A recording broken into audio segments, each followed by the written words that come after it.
Will it stop a blowover? Nope, it will not.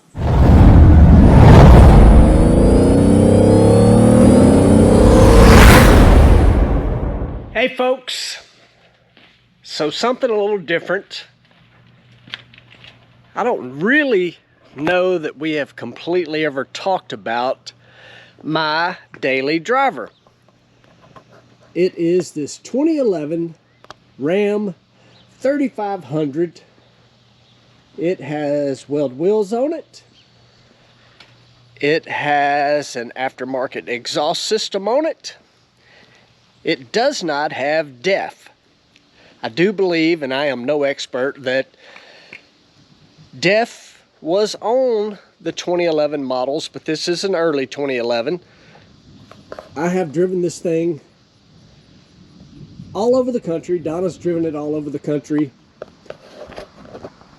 especially when our son Dalton was motocross racing. We used it to pull a gooseneck trailer. It has 228,000 miles, and I did mention that I was having a little grief out of this thing recently, and the grief has been a check engine light will come on and it decides not to continue shifting past fourth gear. Therefore, we're going to work today. I am not familiar at all. I think this transmission is called a 68 RFE. I got a really good friend that has put a transmission solenoid pack in here and said it may or may not fix it. It did not. But when the code kicks and the thing gets stuck in fourth gear, you can take a little cheesy code reader, clear the code, take off again, and it continues shifting. So I think it needs a valve body. That's my opinion. So here we go. We're going to take the valve body out of this thing.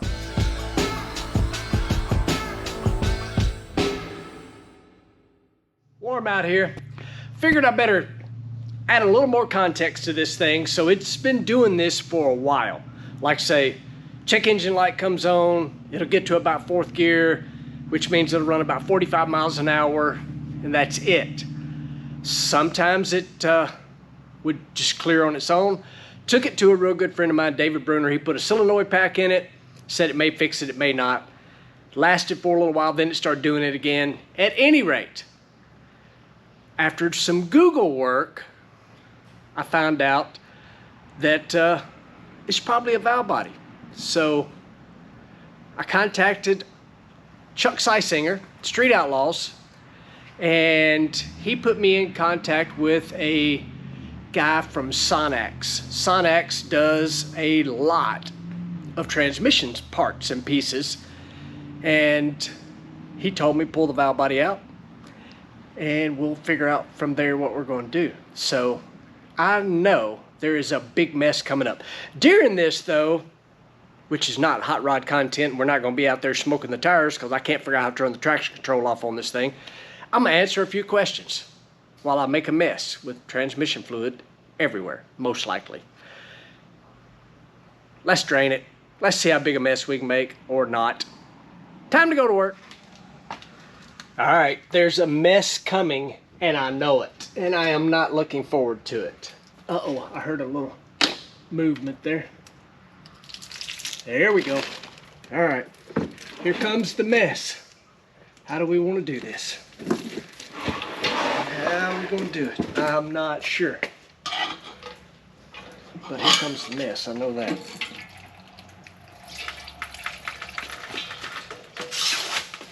I need more cardboard. Oh, this is killing me, y'all. How come Dodge don't put a drain plug in this thing? More drain pans. Still not going to solve the problem. Oh yeah, this raining transmission fluid now. I didn't make y'all suffer through me being, I don't know what you want to call it, careful, tedious, worrisome before I pulled this pan off completely because I'm trying to minimize the mess. How about that? I got it off. we very well could be coming up on this valve body coming out. I took out like, I don't know, 5 screws. That feels like it wants to do something. I'm not sure. I don't see anything else. Let's set that down.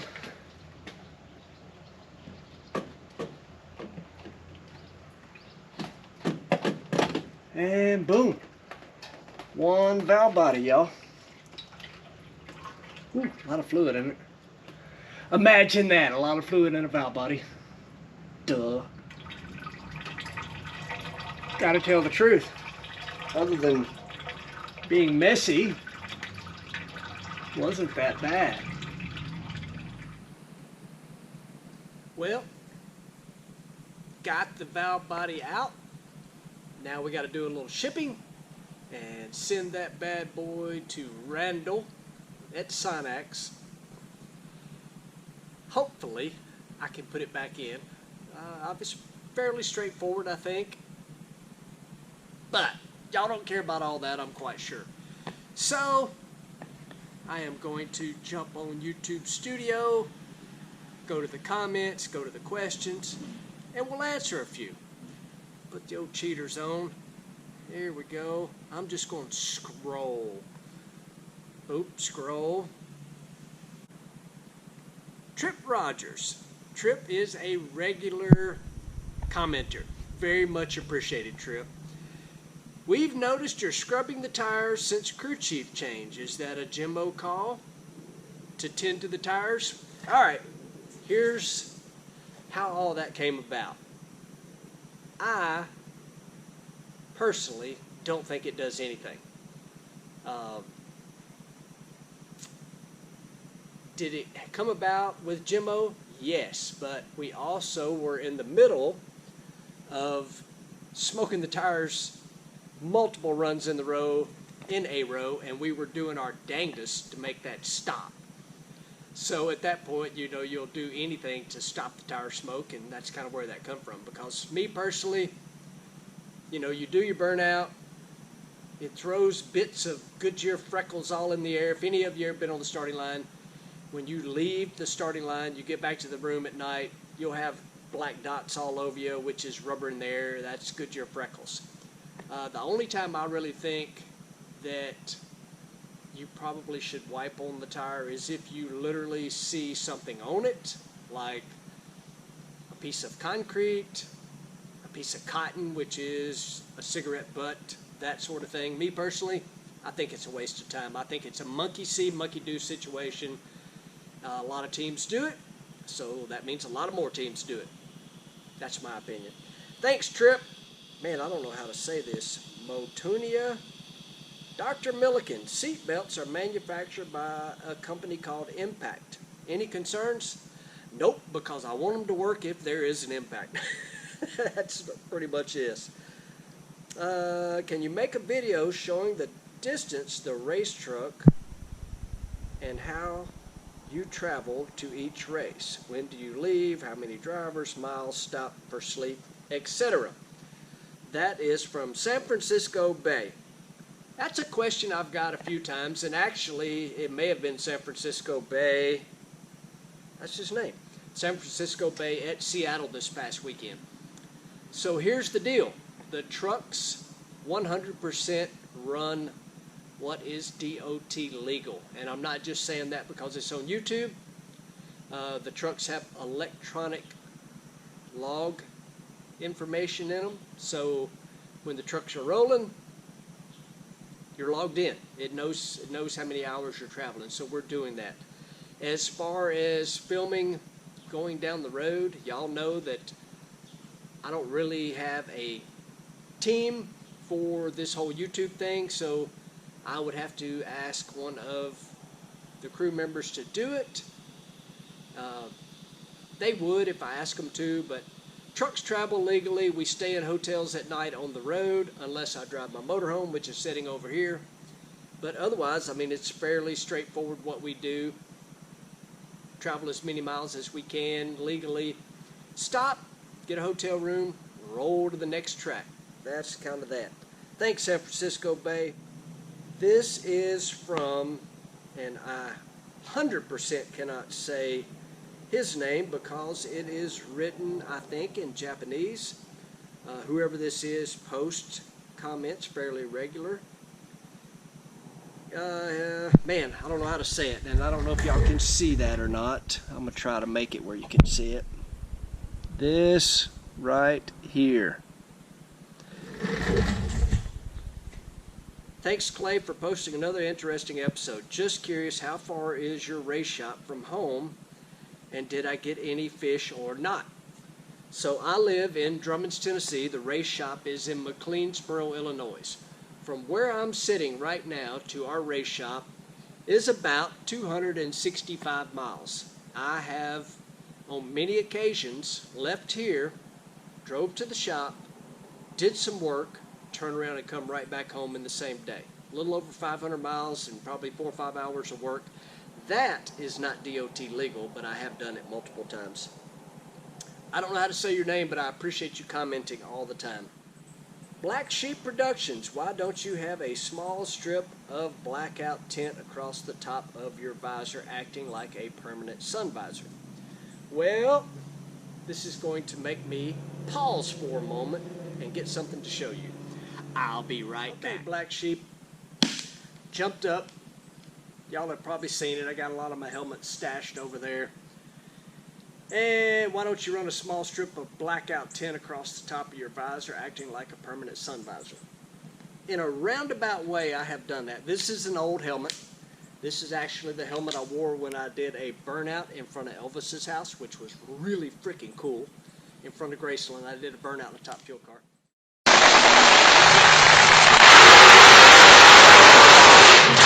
So I have a piece across here. It's kind of like doing this. I do not want to go further down with tint to get in my eye line. I also tape up the sides of my visors because I bracket race for so long, and if you're not familiar with bracket racing, you're trying to drive the finish line as close as you possibly can because there is what's called a breakout situation, and that gets into a whole different conversation. So when I started Top Fuel racing, I had a really bad habit, still do, of looking over as I'm approaching the finish line, which makes the car tend to want to do this. So years ago, I put that vinyl on the inside of my visor in this case so that I'm like a donkey or a horse with blinders on, so I really can only see straight ahead. But back to the question. So I've got tape under here that kind of does this a little bit, but in a situation like in Seattle, the sun is so bad that I put a dark visor on. I don't know about anybody else, but I can tell you for a fact, for me, tinted visors slow down my reaction time. If it slows other people's down or not, I do not know, but I can positively tell you that, in my opinion, any kind of tint in between you and a light that you're looking at to stomp on the loud pedal will slow you down. A situation in Seattle where the sun is so freaking bad that you can't see, then you have no choice, and all it does is help. But if you go back and look, most everybody's reaction times in Seattle were slower than normal. I appreciate that question there, Mr. Black Sheep Productions. Ryan Harry, who does the good luck tap on the wing after scrubbing your tires? TYRES. Now I know why. Loving all your videos. All the best from Western Australia. That explains the TYRES tires. So I do believe that is the young man named Zane, and I've watched it while editing videos. Him and Austin are scrubbing the rear tires. He finishes scrubbing, reaches up, gives her a tap on the back wing there, and I actually feel that, by the way. All right, let's do a couple more. This is one that has been answered. Asked. That's hard to say without it sounding improper. Tony G. Great video. What does the button on the left inside of the steering wheel do? So that question is being asked from the video that we did, how to drive a top fuel dragster. So that question I should have answered, but it was how to drive a top fuel dragster, not how to drive a top fuel dragster when you're in trouble. So that button, if I'm holding the wheel from the cars that way, there is a big round button on the, what would be my left, use with my left thumb, and that is the oh poop button.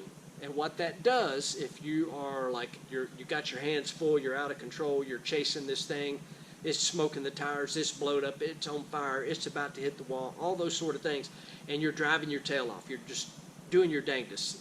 That's why it's called the old poop button. It's like, oh poop, I got to do something here. If you push that button, what happens is a few things. One, it opens the parachutes. Two, it shuts the fuel off. And three, it cuts the ignition off. So what it is a safety device. On the parachute lever and the fuel lever, there is two air cylinders. They're commonly called bimba cylinders. If you hit the button, it shoots air to them, flings both of those levers, handles, forward, opens, shoots, cuts the fuel off, and that's what that button's for. I didn't talk about it in that video because it is not something that I use on every run.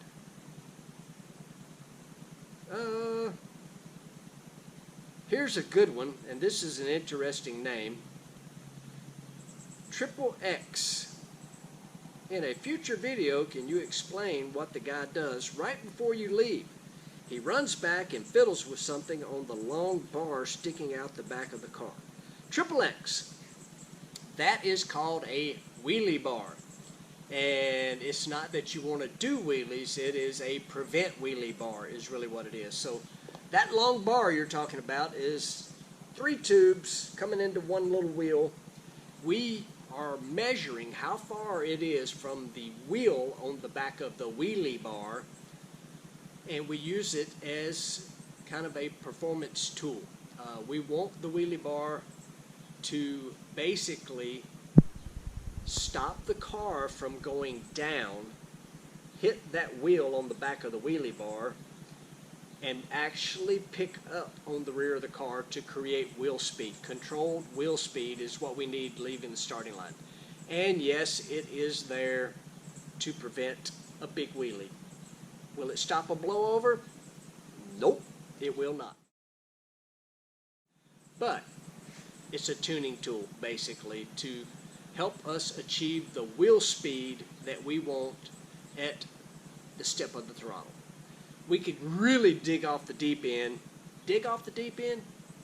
Dive off the deep end. Dive off the deep end on what we all do with that wheelie bar. But that's the long and the short of it. What you're seeing that person doing is just a simple, we've got a gauge that's threaded.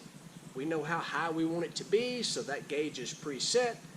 He sticks it under the wheelie bar. If it's not high enough or low enough, it's got a threaded rod on the wheelie bar itself so that he can raise and lower it very fast. Checks it, sends it. That's kind of it. Gail Woods asked, will you be putting an EGR valve on Baby D? That's a pretty quick nope. No EGR on Baby D. Exhaust gas recirculation valve. At the current time, it will not be getting one, that's for sure. We love Baby D. I probably have rambled on too much, but one more. Speedius Maximus. Quick question. How come Top Fuel and Funny Cars don't use nitrogen to fill the rear slicks? There's no expansion pressure change as the temperature changes with nitrogen. Very true, and it's a good chance that some of the teams use it. We do not. We constantly change our tire pressure by the 1/10 of a pound according to temperature. So it's a ever evolving number. So Jimmo has a chart with what he wants the tire pressure to be according to track temp and just some intuition. And so Izzy, crazy hair kid, is constantly changing the tire pressure right up until the moment we start the car sometimes. Doing that all the way down to a 1/10 of a pound. All right, Got the valve body out. Got a few questions answered. You guys are awesome. As always, thank you for watching, liking, subscribing, and sharing. We're getting ever so close to 42,000 subscribers. When we hit that 42,000 number, we will do another giveaway. We gave away a signed piston, a Summit cup, an awesome Summit cup actually. It was like one of those ones that keep your drink really cold or really hot, a name brand kind of thing, and a Summit hat. Benjamin Sparks won it. Benjamin sent me an email and asked me to sign all those things. I did that and shipped it off today. As always, hit that subscribe button, share it, let your friends know about it. That's how we'll keep growing. We're headed to that 50,000 number. If there's anything you guys want to see that I haven't done or should do more, explain more, whatever it is, just tell me. We will see you guys in the next one.